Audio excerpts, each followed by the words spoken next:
오늘은 우리가 누가복음 5장 1절부터 11절까지 여러분이 성경을 있으시면 펴서 보시면 좋을 것 같습니다. 오늘은 쭉 읽으면서 시간이 허락하는 범주 내에서 한번 성경 공부를 한번 해보도록 하겠습니다. 누가복음 5장 1절부터 11절 예수님께서 어부인 제자들을 부르시는 장면이 묘사되어 있는 것이죠. 지금 이 세팅은 어디입니까? 갈릴리 호숫가죠. 혹시 갈릴리 호수에 가보신 분 계십니까? 몇 분 계신 것 같아요. 갈릴리 호수에 가보신 분. 우리 몇 분 다녀오셨는데 저 2번 갔었어요. 한 번은 그 목회자들 성지 순례팀을 따라서 한번 갔었고 또 다른 한 번은 여기에 오기 전에 이제 그 이스라엘로 배낭여행을 일주일간 갔을 때 그곳에서 그때 다시 한번 갔었는데 두 번째 갔을 때는 이제 자유로우니까 그 갈릴리 호숫가에서 한 이틀 이상을 보낸 것 같아요. 이틀 이상을 보냈는데 혼자 수영도 하고 앉아서 묵상도 하고 즐겁고 즐거운 시간을 보냈던 기억이 다시 한번 이 누가복음 5장을 읽으면서 제 마음속에 와닿습니다. 여러분이 혹시 아직 안 가보셨다면 가보시면 이 성경을 보는 눈이 좀 달라지는 것 같아요.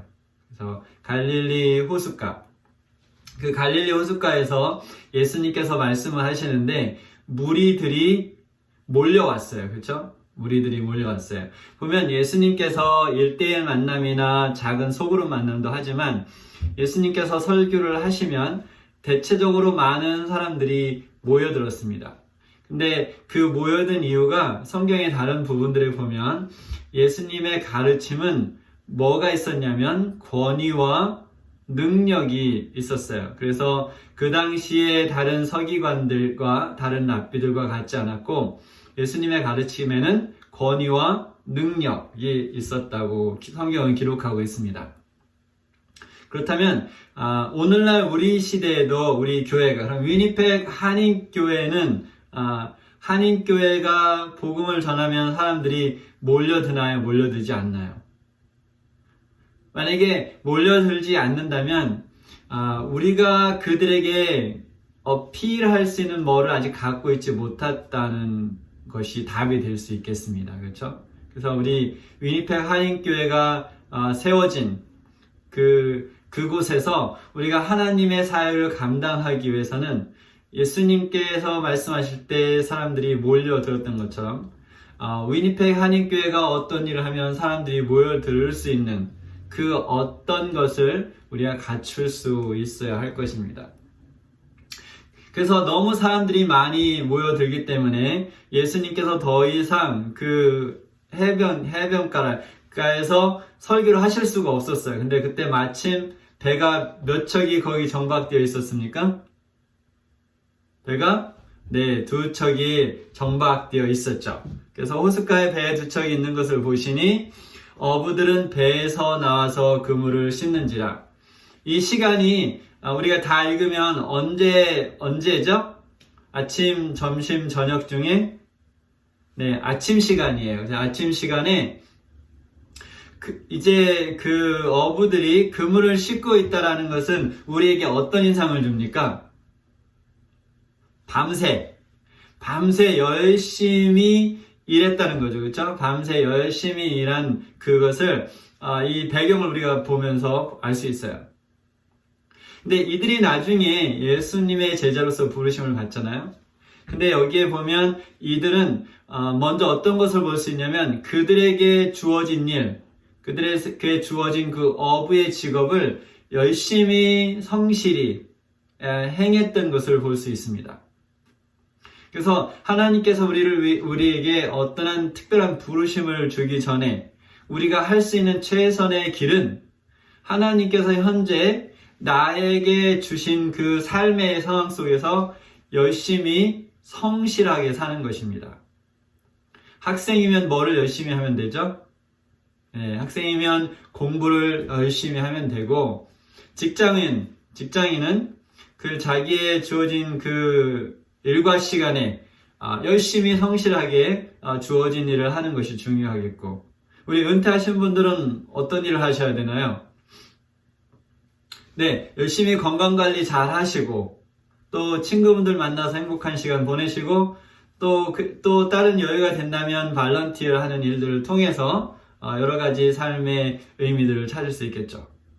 그래서 그냥 게으르게 하루하루를 사는 것이 그리스도의 모습이 아니라, 우리가 정확하게 어디로 가야 될지 모른다면 지금 내가 할 수 있는 최선의 길은 지금 나에게 주어진 삶의 상황 속에서 최선을 다해 열심히 사는 것이 최선의 방법입니다. 그래서 저는 그 2절을 읽으면서 이 베드로와 안드레와 야고보, 요한이 어부로서 열심히 성실하게 밤새 일했던 모습을 머릿속에 그려볼 수 있었습니다.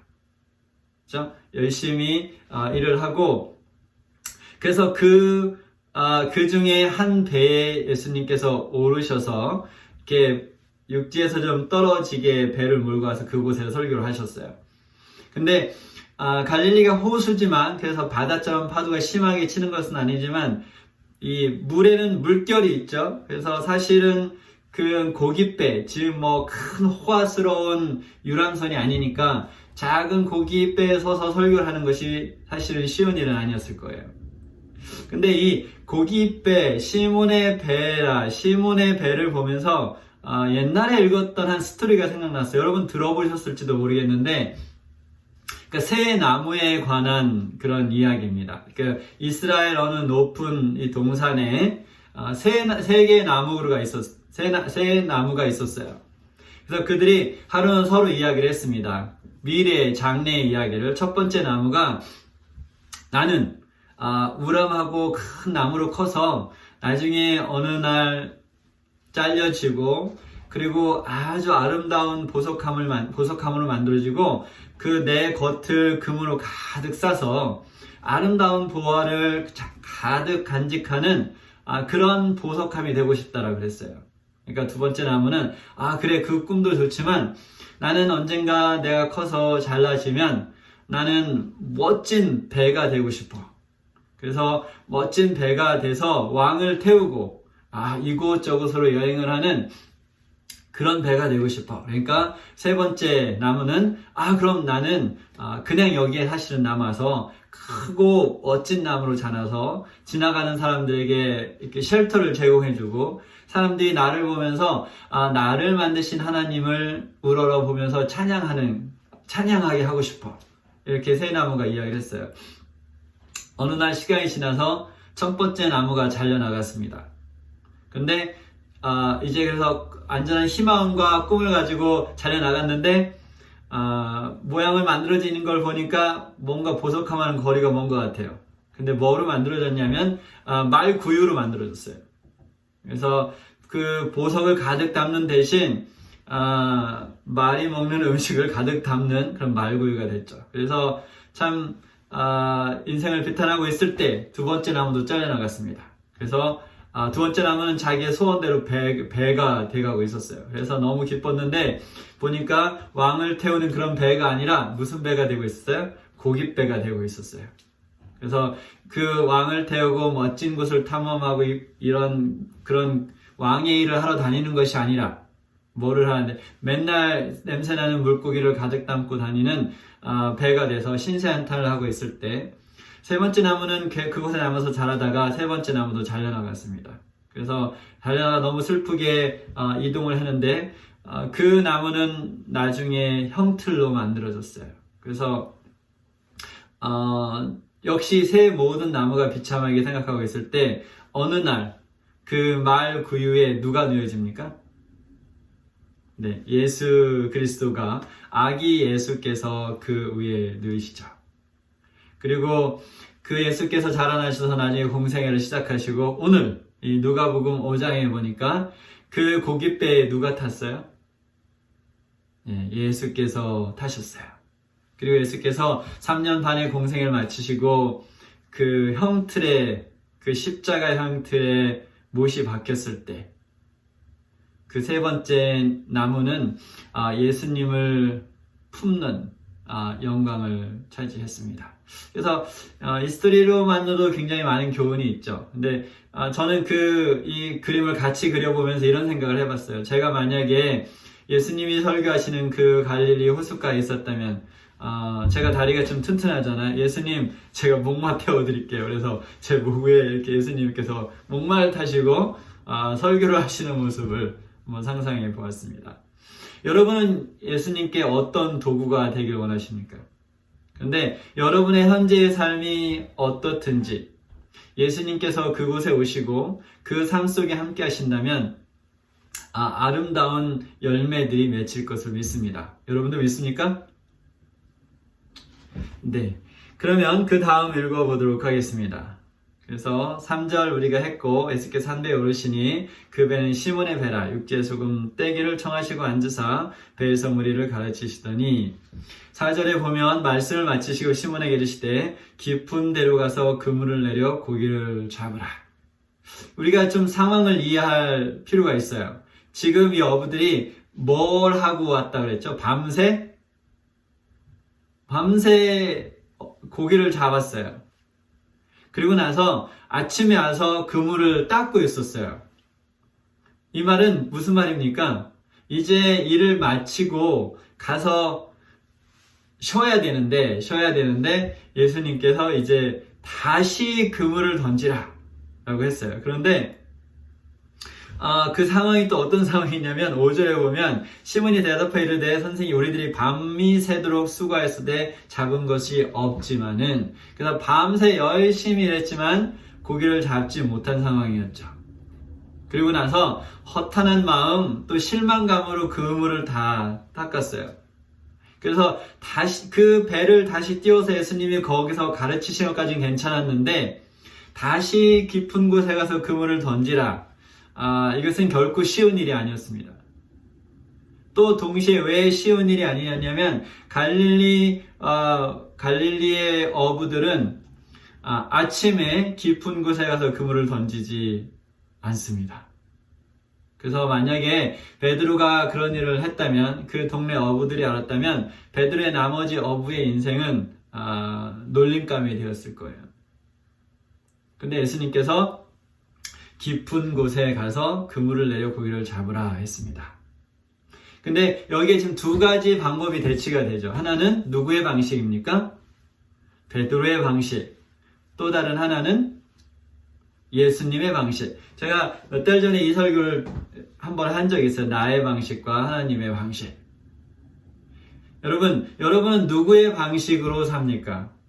여러분의 방식대로 사시나요? 아니면 예수님의 방식대로 사시나요? 그러나 내 방식대로 살지 않고 예수님의 방식대로 살기 위해서는 무엇이 필요합니까? 내 방식에서 벗어나는 것이 필요하죠. 내 방식을 유지하면서 예수님의 방식대로 살 수 있어요? 없어요? 살 수가 없죠. 그래서 내가 예수님의 방식을 따라가길 원한다면 먼저 내 방식에서 나오는 것이 필요합니다. 근데 성경을 구약부터 쭉 읽어보면 하나님께서는 때때로 그 믿음의 조상들에게 그들의 방식에서 벗어나서 어떤 행동을 할 것을 요구합니다. 만약 예수님께서 여러분 중에 한 분에게 1월달 이렇게 1월 15일에 아이스크림을 100개를 사가지고 밖에 나가서 아이스크림을 팔아라. 영하 40도인데. 그러면 어떻게 하시겠습니까? 영하 40도에 아이스크림을 100개를 사가지고 나가서 아이스크림을 팔아. 아이스크림 그러면 그 안에 있던 사람들이 저 사람 뭐지? 물론 영하 20도까지 내가 밖에서 아이스크림을 먹는 사람이 봤어요. 근데 40도는 모르겠네요. 그렇죠? 하나님께서 우리에게 우리의 상식과는 전혀 이해가 안 되는 그 어떠한 일을 시키실 때 그것이 하나님께로부터 온 것이라고 한다면 우리가 할 수 있는 믿음이 있어야 할 것입니다. 그래서 어쨌든 베드로는 밤새 못 잡았지만 그래 예수님께서 말씀하시니까, 그래서 이 말은 뭡니까? 이미 이전에 베드로는 예수님이 어떤 분이신지에 대해서 어느 정도 인지를 하고 있었던 것이죠. 그렇죠? 그래서 그물을 내렸어요. 그래서 그렇게 하겠다고 해서 그물을 내리니까 6절에 보니까 고기를 잡은 것이 심이 많아 그물이 찢어지는지라. 여러분, 그 투망이라고 하나 이렇게 그물을 던지는 것을, 그래서 갈릴리 호숫가의 어부들이 했던 것은 그 그물이 얼마나 큰지 모르겠지만 이 그물을 이렇게 잡아서 휙 던지는 거예요. 근데 여러분이 이 그물 던져서 물고기를 잡아보신 분들은 알겠지만 그 안에 그물이 터질 만큼 물고기가 들어갈 확률이 얼마나 되나요? 네? 얼마나 될까요? 그냥 저는 많이 해보진 않았지만 그냥 제 상식으로 생각해 봤을 때는 0%예요. 0%. 그냥 이렇게 그물을 확 던져서 끌어들였는데 그물이 찢어질 정도로 고기가 가득 차는 거는 0%예요. 그러면 이때 우리가 한번 생각해 볼 수 있어요. 누가 낚시를, 피싱을 한 거예요, 지금? 베드로가 한 것일까요? 예수님께서 하신 것일까요? 베드로가 그냥 던졌으면 그 밑에 있던 물고기들이 그 안에 그물이 찢어질 만큼 안 잡혔겠죠. 그렇다면 누가 피싱을 한 거냐면 예수님께서 하신 거예요. 예수님께서 물고기에게 명하셔서 그 그물 안에 물고기가 가득 차서 그물이 찢어질 만큼 가득 차게끔 물고기를 그 그물 안으로 이동시키신 것이죠. 그러면 다시 한번 누가 피싱을 했습니까? 예수님인가요? 베드로인가요? 그렇죠? 예수님께서 하셨죠. 그래서 어떻게 했습니까? 7절에 보니까 이에 다른 배에 있는 동무들에게 손짓하여 와서 도와달라 하니 그들이 와서 2배의 채움에 잠기게 되었더라. 그래서 그냥 한 배도 아니고 2배 채웠는데 너무 많아서 이 배가 잠길 만큼 됐어요. 이때 시몬 베드로의 반응이 우리에게 많은 교훈을 줍니다. 여러분이 그곳에 있었다면 그 베드로와 안드레가 타고 있던 그 배에 만약에 여러분이 타고 있었다면 여러분은 무엇을 보겠습니까? 저라면 무엇을 봤을까요? 신기하게 한 번도 어부 생활하면서 보지 못한 그 가득 찬 물고기에 정신이 팔렸겠죠. 그렇죠?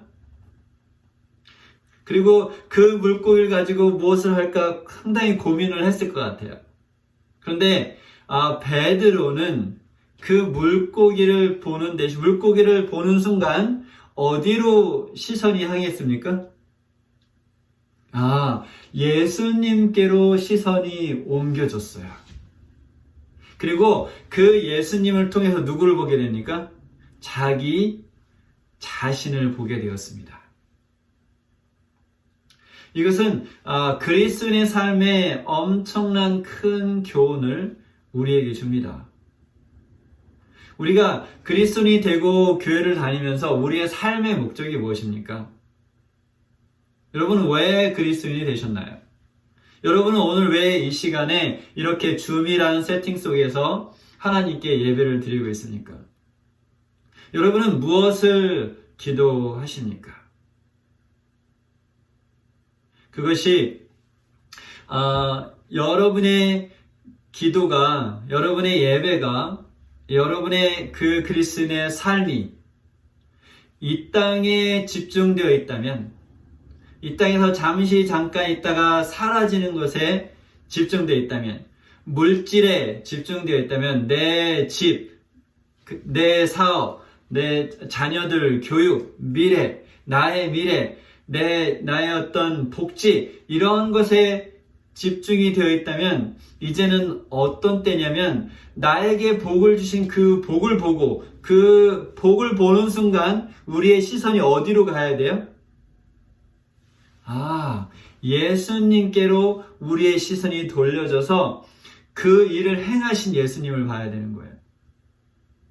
우리가 선물을 가끔 받죠. 그렇죠? 선물을 우리가 주고받는데 여러분은 선물을 받으면 눈이 그 선물에 가나요? 아니면 그 선물을 준 사람한테 가나요?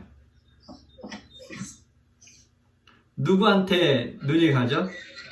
대체적으로는 선물에 눈이 가죠. 그래서 선물에 눈이 현혹돼서 어린아이들일수록 더 그런 것 같아요. 그래서 그 선물을 준 사람에게 별로 관심이 없고 그 선물에 눈이 빠져가지고 정신을 차리지 못하죠. 특별히 자기가 너무 좋아하는 선물을 갖게 되면.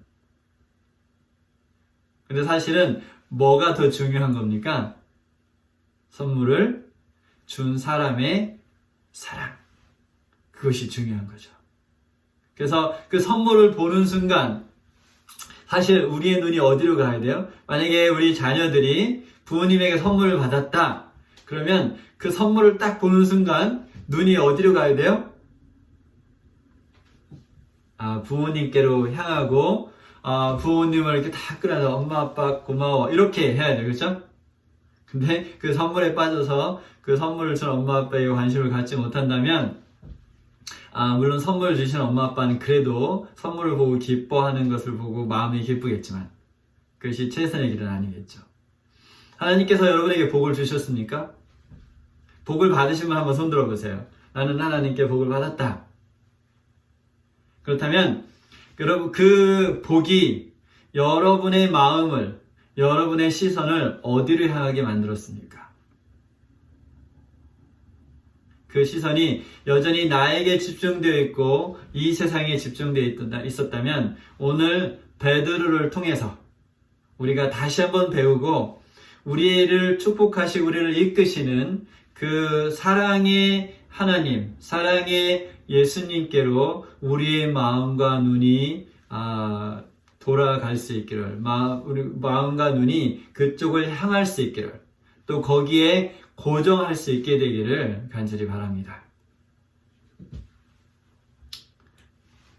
9절 보겠습니다. 이는 자기함이라 함께 있는 모든 사람이 고기 잡은 것으로 말미암아 놀라고 세베대의 아들로서 시몬의 동업자인 야고보와 요한도 놀랐습니다.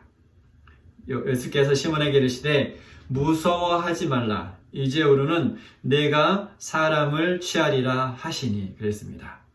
사람을 취한다라는 것이 무슨 뜻입니까? 사람을 취한다는 것은 사람들에게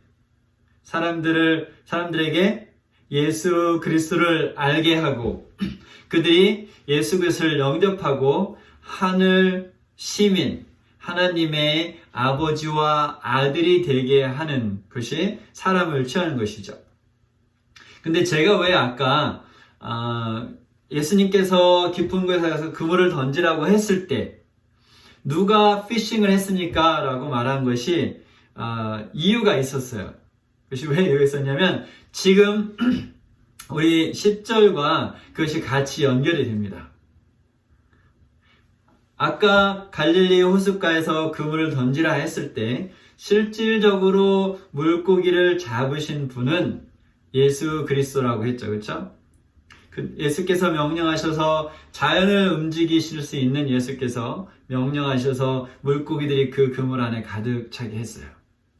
어쩌면 그 기적을 위해서 그 물고기들은 창조주의 음성을 듣고 순교 피쉬죠. 순교 피쉬, 그렇죠? 순교한 물고기들.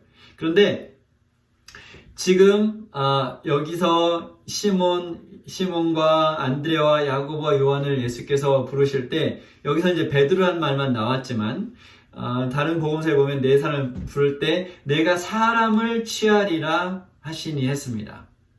그 말은 물고기를 잡을 때도 예수께서 잡으셨다면 이제 예수님의 제자들이 나가서 복음을 전하고 사람들을 하나님의 나라로 이끌어올 때 실질적으로 그 사람들이 회심하고 하늘나라 시민이 되는 일은 누가 한다는 거죠? 그것 역시 예수 그리스도께서 하신다는 것이죠. 우리가 때때로 이 교인들에게 복음을 전하라고 하면 많은 사람들이 나는 성격이 그래서 나는 부끄러움을 많이 타서 나는 이걸 이렇게 해서 못하고 이렇게 못한다고 하는 변명사회가 굉장히 많아요. 그렇죠? 변명사회가 굉장히 많은데 오늘 10절을 보면 무엇을 알 수 있습니까? 이것은 결국은 나는 그냥 예수님께서 가라 한 곳에 가고 예수님께서 가라고 한 곳에 가고 예수님께서 만나라고 한 사람을 만나고 그냥 내가 할 수 있는 이야기를 하고 혹시 성경 이야기를 나눌 수 있으면 하고 성경 이야기를 나눌 수 없으면 책자를 하나 전달해서 오고 아니면 책자를 전달하는 것도 그렇다면 그냥 친절을 베풀고 오든지 뭐만 하면 됩니까? 베드로가 한 것은 뭐였어요? 예수께서 깊은 곳에 가라 하니까 깊은 곳을 갔고 그물을 던지라 라고 하니까 그물을 던졌어요. 뭐 한 겁니까? 순종한 것이죠. 그쵸? 예수님께서 말씀하신 그대로 순종했던 것이죠. 그랬더니 물고기가 그물이 찢어지도록 잡혔어요. 그렇다면 우리 역시 어떻게 하면 되나요? 우리 역시 순종하면 되는 것이죠. 예수님께서 만나라고 한 사람을 만나고 하나님께서는 우리가 할 수 없는 일을 시키지 않아요. 그리고 예수님께서 우리에게 무슨 일을 시키실 때는 그것에 합당한 능력과 자원을 같이 주시죠. 모세가 이집트에 가서 바로를 만나서 내 백성을 보내라 라고 말하니까 가장 큰 이유 중에 하나는 뭐였어요? 못 간다고? 나는 말을 못해요. 근데 내가 이렇게 입이 둔한 사람이 가서 어떻게 말을 합니까? 근데 언어를 누가 만드셨어요? 하나님께서 만드셨죠. 그래서 계속해서 못한다고 하니까 누구를 보내줍니까? 아론을 보내주죠. 그래서 둘이 파트너가 돼서 그들은 이제 이집트의 바로 왕을 만나게 됩니다.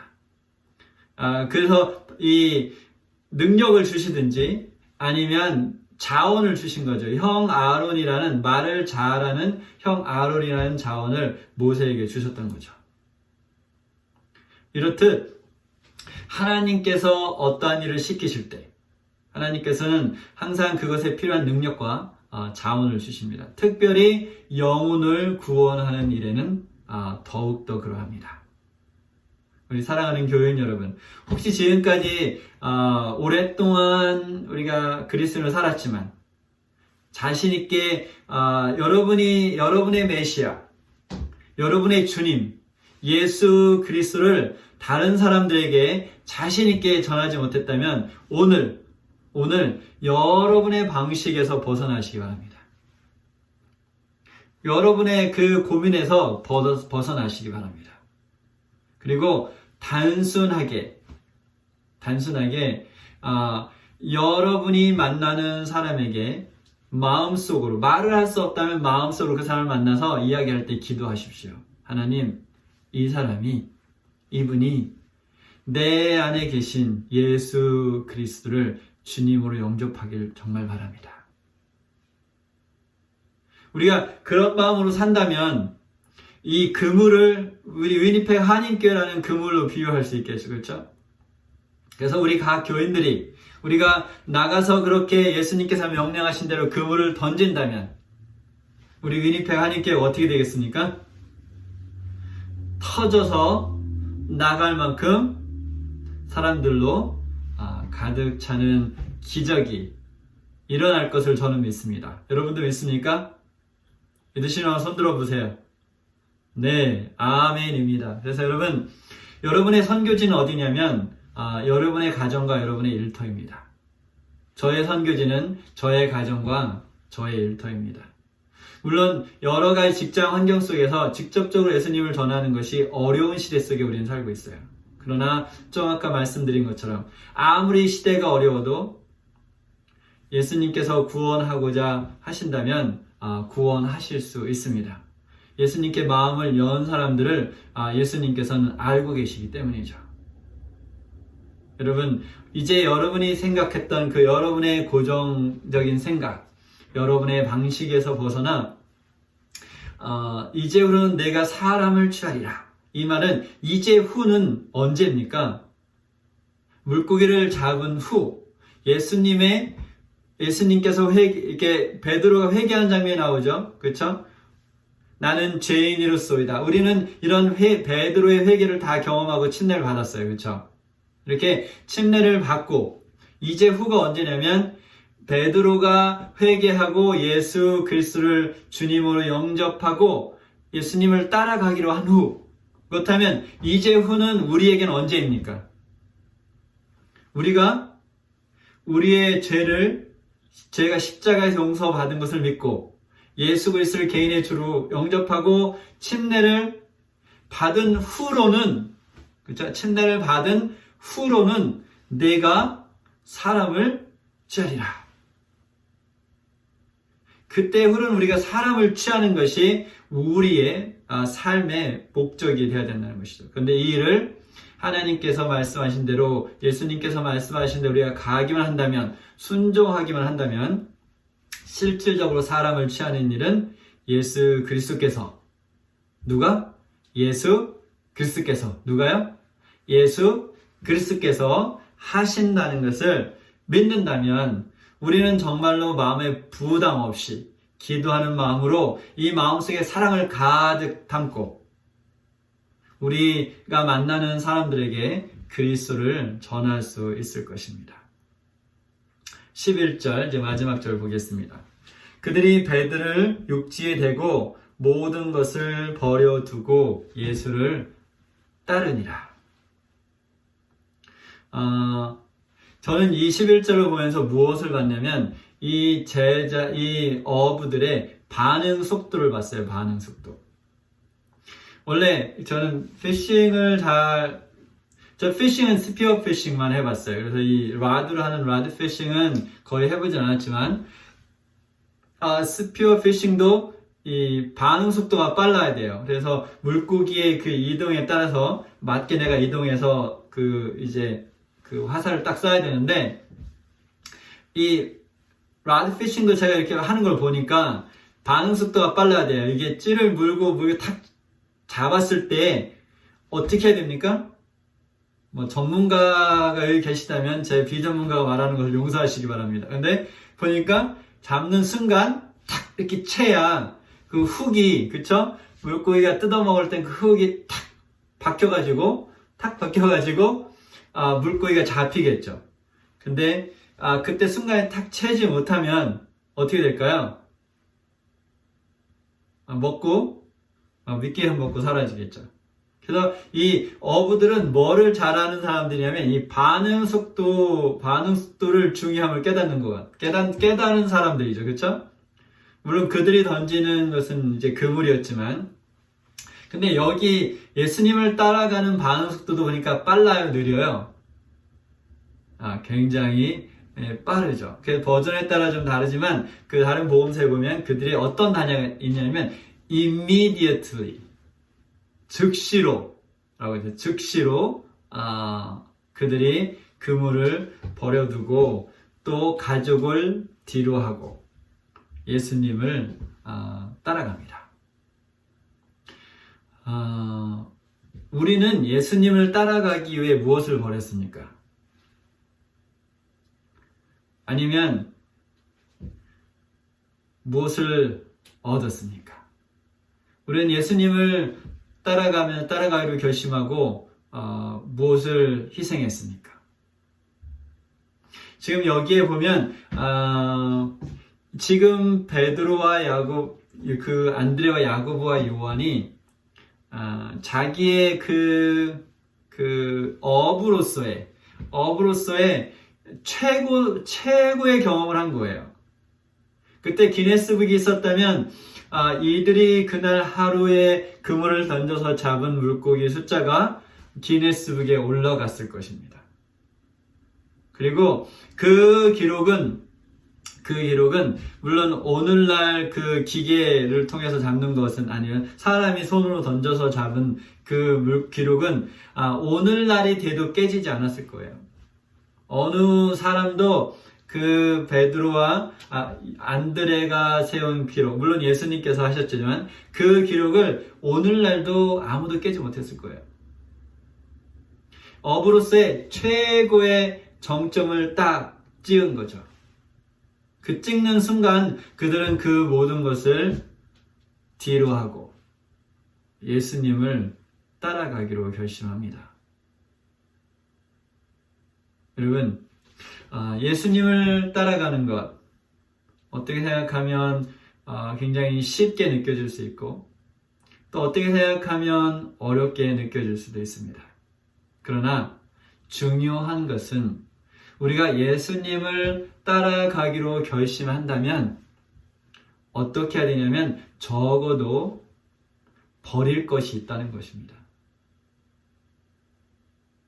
때때로는 그것이 나의 안 좋은 습관일 수도 있을 것이고 때때로는 인간관계일 수도 있을 것이고 어쩌면 내가 하고 있는 사업을 그만둬야 될 수도 있을 것이고 어쩌면 정말로 가족을 뒤로 하고 떠날 수도 있을지도 모르고 그러나 그것이 예수 그리스도를 따라가는 길에 거치는 돌이라면 그것을 뒤로 하고 그것을 뒤로 내려놓고 다시는 돌아보지 않고 앞으로 가야 합니다. 사랑하는 교인 여러분, 혹시 아직까지 버리지 못하고 달고 다니는 것이 있나요? 여러분이 그리스도인이 됐지만 아직 포기하지 못한 것이 있나요? 제가 얍에서 그 선교사로 있을 때 이제 스피어피싱을 나가면 그 물고기를 잡은 것을 한 3, 4m 되는 줄에 이렇게 꽂아 놔요. 그리고서는 그 꼬챙이를 그 수영 팬트 속에 이렇게 꽂아 둡니다. 그러면 그게 이렇게 뒤에 줄줄 이렇게 따라다니죠.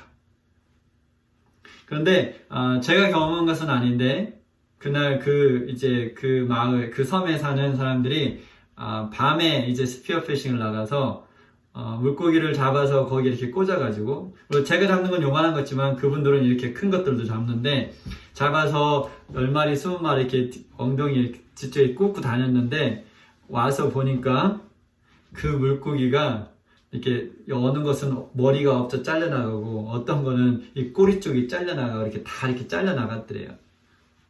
누가 와서 먹은 거예요? 상어가 와서 먹은 거죠. 근데 그 꼬리가 없었다면 누가 잡혀 먹을 뻔했어요? 그 어부들이 잡혀 먹을 뻔했겠죠. 이게 뭡니까? 뒤에 달아놓은 것이 미끼인 거죠, 미끼. 그래서 상어들을 불러오는 미끼가 된 거예요. 여러분, 우리가 그리스도인이 되고도 버리지 못한 것은 뭐를 불러오는 미끼가 됩니까? 사탄을 불러오는 미끼가 됩니다. 그래서 결국은 우리를 예수 그리스도에서 멀리 떨어지게 만드는 것이죠. 이 시간 다시 잠시 우리의 삶을 한번 돌아봅시다. 그리고 우리 마음에 말씀하시는 성령의 음성에 귀 기울여 보시기 바랍니다. 주님, 내가 예수님을 영접하고 지난 오랜 세월을 보냈는데 아직까지 이것을 포기하지 못했습니다. 하나님, 오늘 저에게 힘을 주셔서 성령의 능력으로 이것을 포기하게 해주십시오. 이렇게 간절히 기도하시길 바랍니다. 예수님께서 여러분의 믿음을 지키시고 여러분에게 하늘복을 넉넉하게 부어주시기를 바라면서 말씀을 마치겠습니다. 아멘.